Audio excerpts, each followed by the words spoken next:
Sarah Martinez had always been different from other women in the small mountain town of Cedar Falls. At 32, she carried herself with a quiet confidence that made people take notice. Her long black hair often covered the intricate eagle tattoo that spread across her left shoulder blade, a design that held secrets most people would never understand. That Tuesday evening started like any other. Sarah finished her shift at the local diner where she worked as a waitress, counting her tips while the autumn rain drummed against the windows. The place was nearly empty except for old Pete reading his newspaper and a group of rowdy college students celebrating someone's birthday. As she wiped down the last table, Sarah noticed 3 men enter the diner. Something about them immediately put her on edge. They wore expensive leather jackets and had the kind of swagger that spelled trouble. The leader, a tall man with cold blue eyes and a scar running down his left cheek, surveyed the room like he owned it. Sarah had learned to trust her instincts years ago. Growing up in foster care had taught her to read people quickly, to spot danger before it spotted her. These men radiated menace, and every fiber of her being screamed that tonight would be different from all the others. The scarred man approached the counter where Sarah stood. His companions flanked him, blocking the exits with practiced ease. Well, he said, his voice dripping with false charm. "Looks like we found ourselves a pretty little bird." Pete looked up from his newspaper, sensing the tension. The college students had gone quiet, their celebration forgotten. Sarah kept her expression neutral, but her hand slowly moved toward the coffee pot, calculating distances and escape routes. "What can I get you, gentlemen?" she asked, her voice steady despite the adrenaline coursing through her veins. The scarred man smiled, but it never reached his eyes. "We're not here for coffee, sweetheart. We're here for information about someone who used to work here. Marcus Thompson. Ring any bells?" Sarah's blood ran cold. Marcus had been her friend, a kind man who'd helped her get the job at the diner 6 months ago. He disappeared suddenly 3 weeks earlier, leaving behind only worried questions and unpaid bills. Now she understood why. "I don't know where he is," Sarah said truthfully. The man's smile faded. "See, that's where you're wrong. Marcus owes our boss a considerable amount of money, and word is he told someone in this little town where he was planning to hide. We think that someone might be you." Sarah shook her head. "Marcus never said anything to me about owing money or going anywhere. He just stopped showing up to work." The second man, shorter but broader than his leader, cracked his knuckles. "Boss doesn't like it when people lie to him. Maybe we need to help refresh your memory." Sarah's training kicked in before she could stop it. Her posture shifted slightly, her weight moving to the balls of her feet. The movement was subtle, but the scarred man noticed. His eyes narrowed with interest. "Well now, looks like our little waitress has some fight in her," he said. "This might be more fun than I thought." The diner fell completely silent except for the rain and the soft buzz of the fluorescent lights. Pete slowly folded his newspaper and Sarah caught his eye. She gave him the slightest shake of her head, warning him to stay back. "Last chance, pretty bird," the scarred man said, pulling back his jacket to reveal the handle of a gun. "Tell us what Marcus said, or we'll have to get creative with our questioning methods." Sarah's mind raced through her options. She could feel the familiar weight of her past pressing against her shoulders, the memories she'd worked so hard to bury threatening to surface. The eagle tattoo on her back seemed to burn, as if responding to the danger that surrounded her. "I'm telling you the truth," she said quietly. "I don't know where Marcus went." The scarred man sighed dramatically. "That's really too bad. Boys, I think it's time we showed this little town what happens when people don't cooperate with us." As he reached for his weapon, Sarah made a decision that would change everything. The woman who'd spent 6 months serving coffee and taking orders was about to disappear, replaced by someone these men had no idea they were dealing with. The eagle was about to spread its wings. The moment the scarred man's hand moved toward his gun, Sarah's body responded with lightning speed. Years of intensive training that she'd tried so hard to forget came flooding back in an instant. She grabbed the hot coffee pot with her right hand and hurled it at the leader's face while simultaneously vaulting over the counter. The scalding coffee found its mark, causing the scarred man to scream and stumble backward, clutching his burned face. His 2 companions lunged forward, but Sarah was already moving. She rolled across the floor and came up behind the shorter man, wrapping her arm around his throat in a perfect sleeper hold. "What the hell?" the third man shouted, fumbling for his own weapon. He'd expected to intimidate a scared waitress, not face someone who moved like a trained fighter. Sarah applied pressure to the right spot on the shorter man's neck, and he dropped unconscious to the floor. She spun to face the third attacker, who finally managed to draw his gun. Time seemed to slow as Sarah assessed the situation. The weapon was pointed directly at her chest, but the man's hands were shaking. "Stay back," he yelled. "I'll shoot." "No, you won't," Sarah said calmly, taking a step forward. "You're not a killer. You're just muscle, and not very good muscle at that." The man's eyes darted nervously between Sarah and his injured leader, who was still writhing on the ground, his face red and blistered from the coffee. The college students had taken cover behind their table, and Pete had wisely moved toward the kitchen. Sarah took another step forward. "You have two choices. Put the gun down and walk away, or find out exactly who you're dealing with." "The boss said you were just a waitress," the gunman stammered. "The boss was wrong about a lot of things," Sarah replied.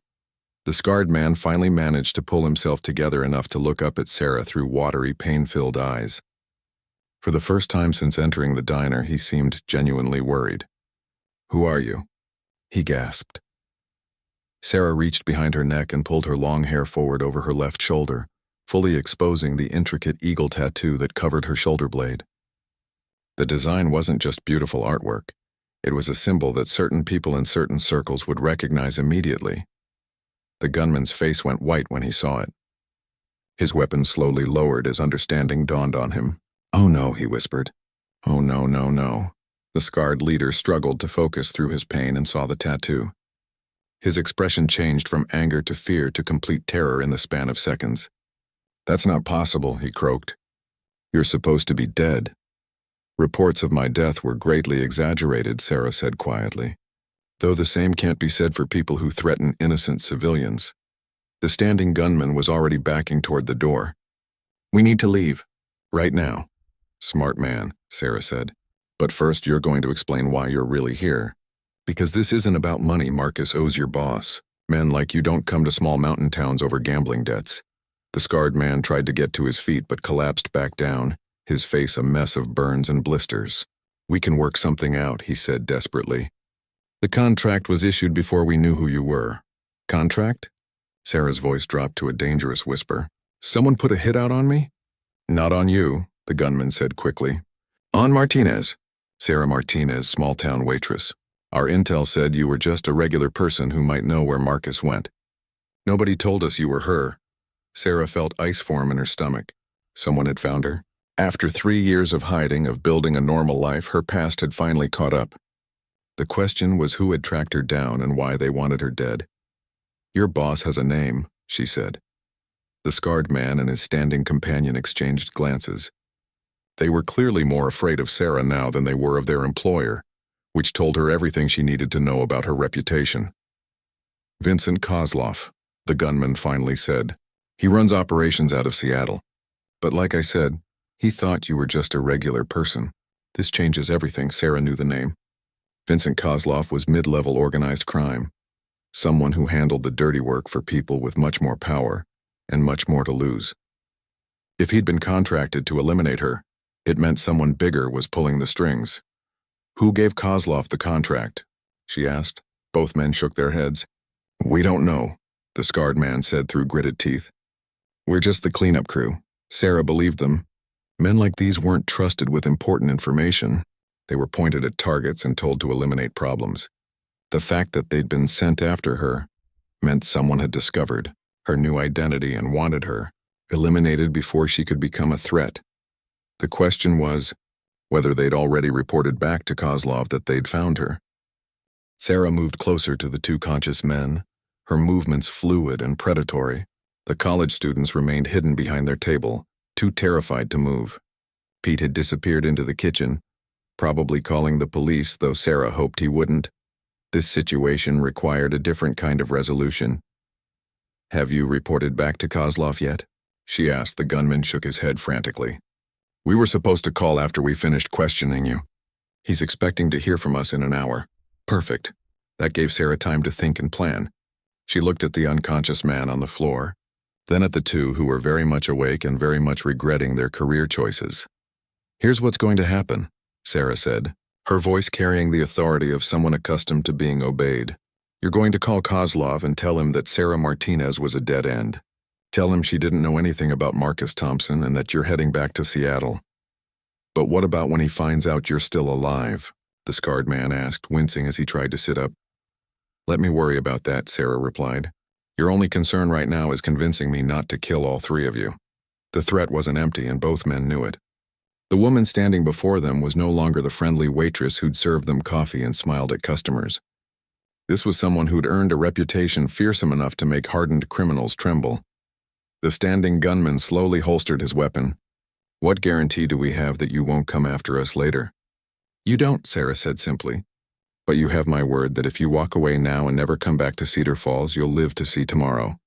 That's more of a guarantee than most people get when they cross me. The scarred man's phone buzzed. He looked at the screen and his face went even paler. It's Kozlov. He wants a status update. Sarah gestured for him to answer. Put it on speaker. And remember, your life depends on being convincing. With shaking hands, the scarred man accepted the call. Boss? Derek, what's your status? Came a gravelly voice through the phone's speaker. Did you find the Martinez woman? We questioned her extensively, Derek replied, his voice strained from pain but steady enough. She doesn't know anything about Thompson's whereabouts. Just a small-town waitress who worked the same shift. We're convinced she's not involved. There was a long pause on the other end. You're certain? Our client was very specific about eliminating any potential loose ends. Sarah's blood chilled. The fact that Kozlov referred to his employer as the client confirmed her suspicions. This went higher up the food chain than she'd initially thought. Positive, boss, Derek continued. She's nobody. Just serves coffee and minds her own business. Taking her out would only draw unwanted attention from local law enforcement. Another pause. Fine. Clean up any mess you made and get back here. The client won't be happy that we struck out, but at least we were thorough. Understood, boss. We'll be back by morning. The call ended, and Derek looked up at Sarah with a mixture of relief and terror. There, we bought you some time. Sarah nodded, but her mind was already racing ahead. Kozlov's employer wanted all loose ends tied up, which meant Marcus Thompson was probably already dead. It also meant that someone had connected her current identity to her previous life, which should have been impossible. Who else knows you came here? She asked. Just Kozlov and his lieutenant, the gunman answered. We were told to keep this quiet. No local contacts, no backup teams. Good. That meant she had a narrow window before anyone else came looking. Sarah walked to the diner's front window and looked out at the parking lot. She could see a black SUV with tinted windows parked near the entrance. Keys, she said, holding out her hand. Derek hesitated for a moment, then tossed her the SUV's keys. What are you going to do? What I should have done 3 years ago, Sarah replied. I'm going to end this. The unconscious man on the floor began to stir. Sarah knelt beside him and applied pressure to another point on his neck, sending him back to sleep. When she stood up, both Derek and his companion were watching her with a mixture of awe and terror. You two are going to wake up your friend, get in that SUV, and drive straight back to Seattle, Sarah said. You're going to tell Kozlov exactly what happened here, and you're going to make sure he understands that Sarah Martinez died in this diner tonight. But you're not dead, the gunman pointed out. Sarah smiled, and it was not a pleasant expression. Sarah Martinez is. The woman who's walking out of here tonight is someone else entirely. Someone Vincent Kozlov and his client should have left buried. She moved toward the back exit of the diner, pausing only to look back at the two men. If I see any of you again, if anyone else comes looking for me, if so much as a suspicious stranger asks questions about Sarah Martinez in this town, I'll consider our agreement void. And trust me, you don't want to find out what happens then. As Sarah disappeared through the back door, Derek struggled to his feet and helped his companion lift their unconscious partner. The friendly mountain town of Cedar Falls had just become the most dangerous place on earth for anyone who meant harm to its residents. But Sarah Martinez, the waitress, was gone forever. In her place, someone much more dangerous was about to remind the criminal underworld why certain names were spoken only in whispers. Sarah drove through the winding mountain roads in Derek's stolen SUV, her mind sharp and focused despite the chaos of the evening. The vehicle's GPS showed recent destinations, confirming that the men had driven straight from Seattle. More importantly, the glove compartment contained detailed surveillance photos of her daily routine, her apartment building, and even shots of her walking to work. Someone had been watching her for weeks. She pulled into an abandoned gas station 20 miles outside Cedar Falls and began searching the SUV thoroughly. Hidden beneath the spare tire, she found a metal briefcase containing cash, additional weapons, and most importantly, a burner phone with recent call logs. The numbers told a story that made her blood run cold. The phone had been in contact with someone in Chicago just hours before the men arrived in Cedar Falls. Chicago meant the Torino family, and the Torino family meant her past had finally caught up with her in the worst possible way. 3 years ago, Sarah had been Elena Vasquez, one of the most effective freelance operatives in the business. Her specialty was infiltration and intelligence gathering, jobs that required her to become someone else completely for months at a time. The eagle tattoo wasn't just art. It was a mark of membership in an elite group of independent contractors who worked for governments, corporations, and occasionally, organized crime families. Her last job had been infiltrating the Torino organization to gather evidence of their money laundering operations for a federal task force. She'd spent 8 months inside their inner circle, earning their trust while systematically documenting their crimes. When the FBI finally moved, they'd arrested dozens of high-ranking members and seized millions in assets. The Torinos had never forgotten, and apparently, they'd never stopped looking for the woman who'd brought down their empire. Sarah destroyed the phone and scattered the pieces across multiple dumpsters as she made her way back toward town. She couldn't return to her apartment. It was certainly being watched. Instead, she drove to a storage unit on the outskirts of Cedar Falls, one she'd rented under yet another false identity when she first arrived in town. Inside the unit, beneath boxes of Christmas decorations and old furniture, was everything she'd hoped never to need again. 3 different passports, untraceable credit cards, emergency cash, and most importantly, equipment that could turn a small-town waitress back into one of the most dangerous women in North America. As she changed into tactical clothing and checked her weapons, Sarah's phone buzzed with a text from Pete at the diner. Police came by, told them someone complained about cold coffee and left. "You okay?" She smiled despite everything. Pete was a good man who'd given her a job when she needed one and asked no questions about her past. The people of Cedar Falls had shown her kindness, and now they were in danger because of who she used to be. Sarah typed back, "Thanks." Taking a few days off, personal emergency. She couldn't involve Pete or anyone else in what was coming. The Torinos would send more people, probably professionals this time instead of the amateurs like Derek and his crew. They wouldn't make the mistake of underestimating her again. Her secure satellite phone, hidden in a lead-lined box, finally powered up after 3 years of silence. Immediately it began receiving encrypted messages from contacts she'd thought were gone forever. Word was already spreading through certain circles that Elena Vasquez was alive. The first message was from Marcus Thompson. "Elena, if you're reading this, then they found you. I'm sorry. I tried to lead them away, but they figured out the connection. There's something bigger happening. Meet me at the old mining tunnel if you can. We need to talk." Sarah stared at the message, her mind reeling. Marcus wasn't dead. He was her former handler from the federal task force. Their friendship at the diner hadn't been coincidence. He'd been keeping watch over her, making sure she stayed safe in her new life. But if Marcus was alive and asking for a meeting, it meant the situation was worse than she'd thought. The Torinos didn't just want revenge for her betrayal 3 years ago. They had a new plan, and somehow Sarah was a key piece they needed to eliminate. She gathered her equipment and headed toward the old copper mine that had been abandoned since the 1970s. The tunnel Marcus mentioned was a place they'd used for clandestine meetings during her time with the task force. If he was there, it meant he had information that could only be shared in person. The drive took 40 minutes through increasingly remote mountain roads.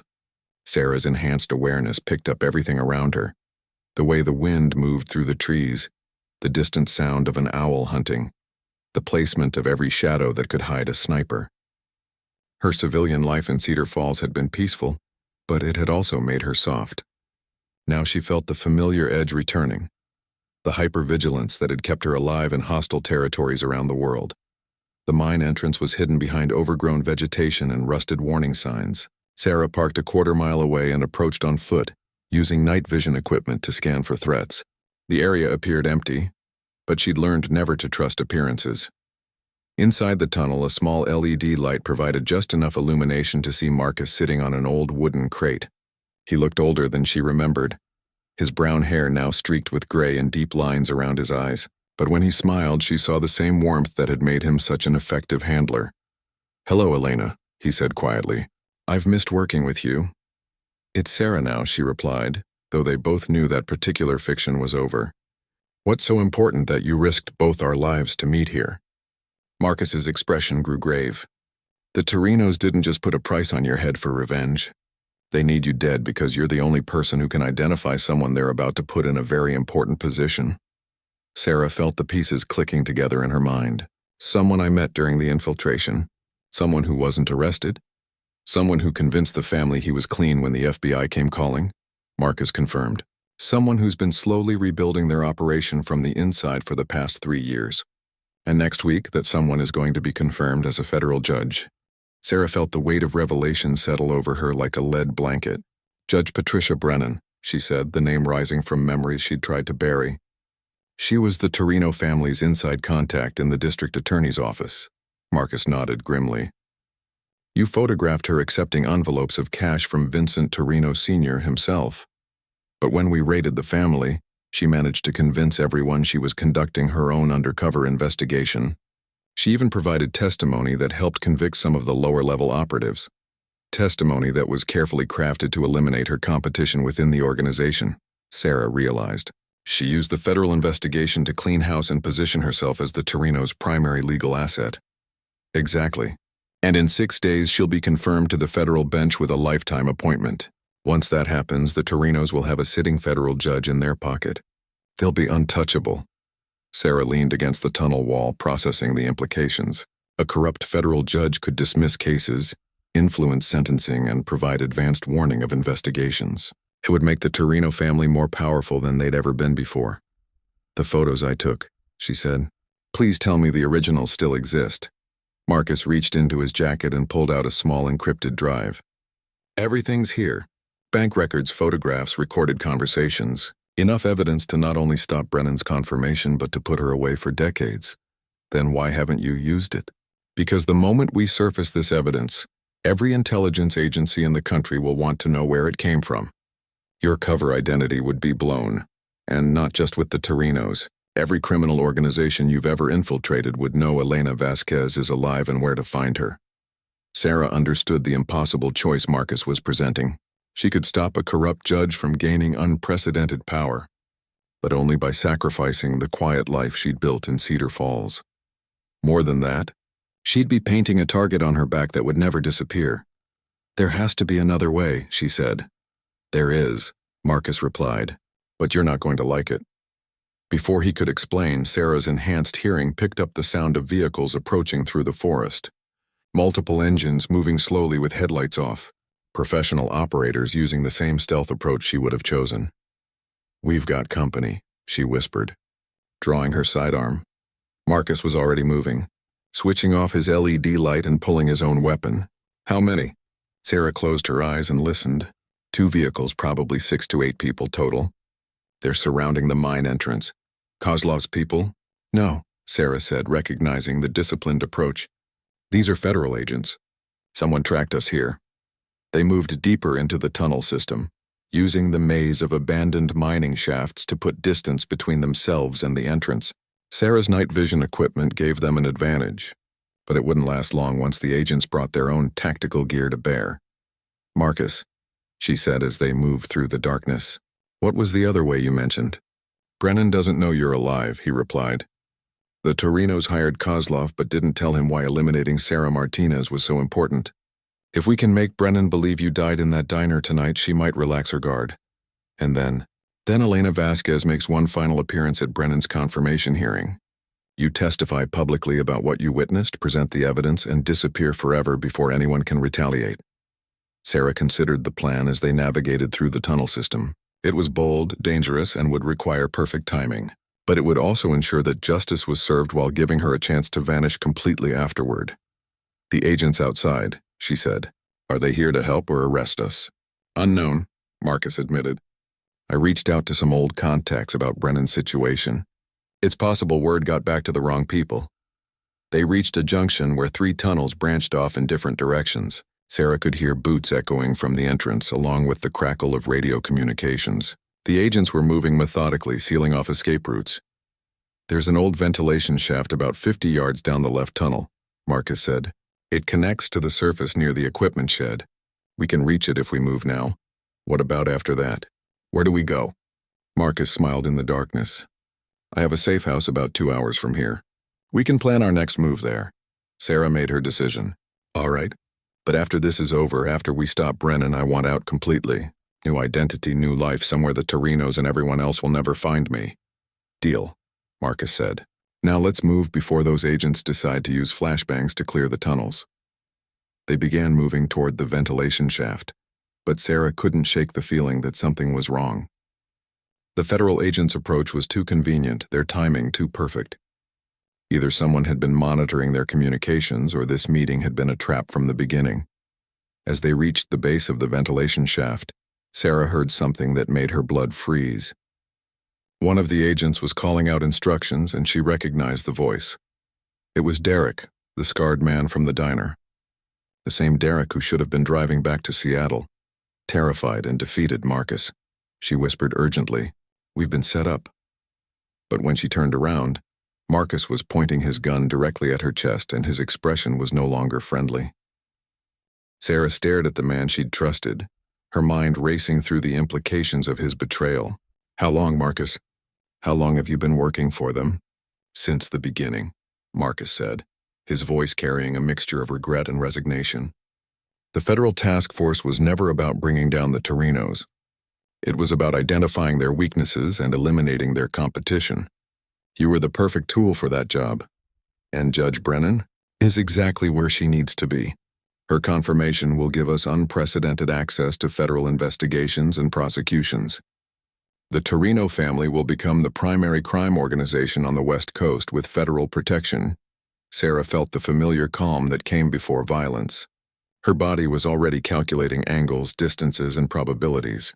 Marcus was a competent handler, but he'd never been a field operative.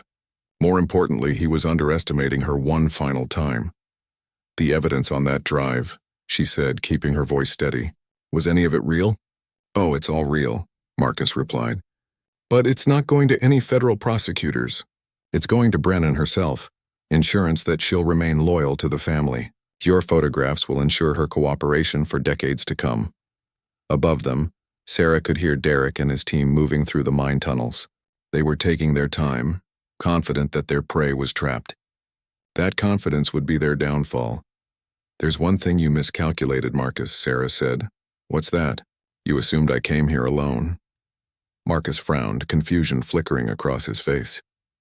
What do you mean?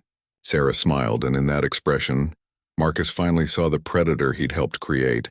I mean that while you were busy setting your trap, I was setting mine. The lights went out throughout the mine complex as Sarah's emergency timer triggered the explosive charges she'd planted near the main electrical junction. The tunnel plunged into absolute darkness, and Sarah moved. She'd memorized the layout of the chamber during their conversation, noting every rock, every support beam, every potential weapon. In the darkness, her night vision equipment gave her an overwhelming advantage. Marcus's muzzle flash revealed his position as he fired blindly, but Sarah was already rolling to his left. She came up behind him and struck the pressure point at the base of his neck. He dropped unconscious immediately, his weapon clattering across the stone floor. Sarah caught it before it could make noise that would alert Derek's team to their exact location. The encrypted drive fell from Marcus's jacket, and Sarah pocketed it quickly. Whatever his true loyalties, the evidence it contained was too valuable to leave behind. Moving through the tunnel system in complete darkness, Sarah became the ghost she'd been trained to be. The men pursuing her had flashlights and night vision, but they were operating in unfamiliar territory, while she had memorized every passage. She heard Derek's voice echoing through the tunnels. The targets are somewhere in Section C. Fan out and sweep methodically. Sarah waited until the first searcher passed her hiding spot, then moved silently behind him. A quick strike to the back of his head sent him down without a sound. She appropriated his radio and ammunition, then continued hunting. One by one, she eliminated Derek's team using techniques that had made her legendary in certain circles. These weren't the amateur thugs from the diner. They were trained professionals. But they were operating on her territory now, and that made all the difference. When Derek finally found the unconscious Marcus, he realized how badly he'd underestimated his target. "Fall back to the entrance," he radioed. "We're pulling out." But Sarah wasn't finished with them. She appeared at the mine entrance just as Derek's remaining men reached their vehicles.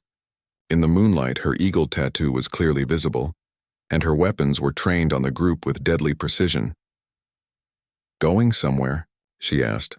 Derek raised his hand slowly. "Look, Elena, we can work something out. The family's willing to negotiate." "No," Sarah said quietly. "We're past negotiations." She produced the encrypted drive and held it up where Derek could see it. "This contains enough evidence to destroy Judge Brennan, the Torino family, and everyone connected to their operation. In 24 hours, copies will be delivered to every major news organization and federal agency in the country." "Unless," Derek asked, sensing there was more. "Unless the family backs off completely. No more contracts on my life? No more searches for Elena Vasquez or Sarah Martinez? No more threats to the people of Cedar Falls?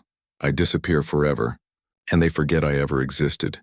Derek was already shaking his head. "They'll never agree to that. Too much is at stake." "Then they'll lose everything," Sarah replied. "Because I'm not the same person who infiltrated their organization 3 years ago. I'm someone who's learned to care about innocent people, someone who's discovered what it means to have a home worth protecting." She gestured to the unconscious members of Derek's team. "Take your men and go. You have 48 hours to convince your bosses that leaving me alone is in their best interest. After that, I start releasing evidence, and I don't stop until every one of them is behind bars." Derek helped load his unconscious teammates into their vehicles, his movements careful and deliberate. He understood that he was alive only because Sarah had chosen to let him live. "What about Marcus?" he asked. "Marcus has a choice to make," Sarah said. "He can disappear and live quietly somewhere far away, or he can stay loyal to the Torinos and face the consequences when this all comes out." As Derek's convoy disappeared into the night, Sarah felt a weight lifting from her shoulders. For 3 years she'd been running from her past, trying to become someone else. Tonight she'd learned that sometimes the only way forward was to embrace who you'd always been. She had 48 hours to prepare for whatever the Torino family decided. But for the first time since this began, Sarah Martinez wasn't running. She was standing her ground, ready to protect the life and community she'd built in Cedar Falls. The eagle had spread its wings, and it was time for everyone to understand exactly what that meant.